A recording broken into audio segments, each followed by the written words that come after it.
Зыялылар күбесенчә ниндидер үз мәнфәгатьләрен карыйлар. Ул начар да түгел бәлки. Һәр кеше үз мәнфәгатьләрен карый беренче чиратта. Ләкин бөтен эшләре сүзгә кайтып кала.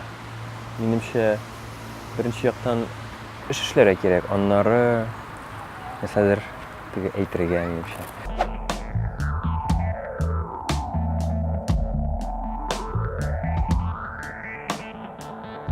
Көчле элита тудыру өчен күпмедер вакыт үтәргә тиеш. Ягъни берничә буын үтәргә тиеш. Ягъни бер буын 25 елга санасак, бер буынны бер 5-10 буын үтәргә тиеш без яңа элита үстерер өчен.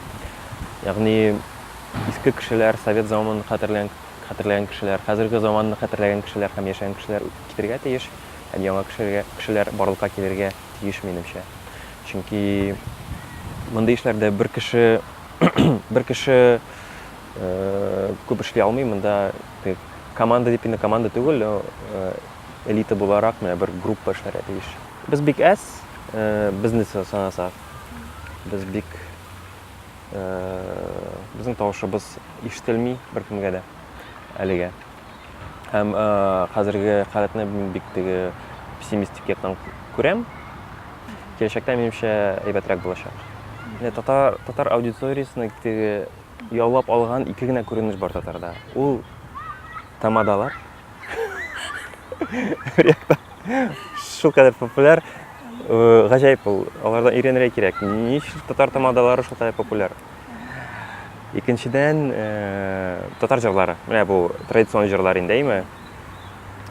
Бу менә шул ике ясылыкта гына мин теге нәтиҗә күрәм. Менә аларның эшләнгән нәтиҗәсен күрәм. Аларның аудиториясе бар, ул аудитория киң, алар аннан хәтта акча ясыйлар. Менә син аудиторияңнан акча ясый алсаң, минемчә менә бу әйбәт нәтиҗә. Мәсәлән, лекциялар, җырлар, алар менә без эшләгән әйберләр, башка әйберләр, алар кирәк, әлбәттә, һәм аларның да аудиториясе бар. Ләкин без аны теге акча эшләр өчен эшләмибез бит инде. Алар сәне итмәшәтми.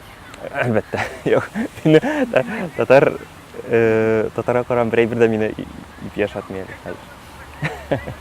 Безнең халык иң көчле булмаса да, иң теге әллә ни бөек булмаса да, бөек дип атасалар да, ул иң көчсез халык түгел. Һәм аның киләчәге, белмим инде, бар дип әйтү хәзер дөрес тә түгел.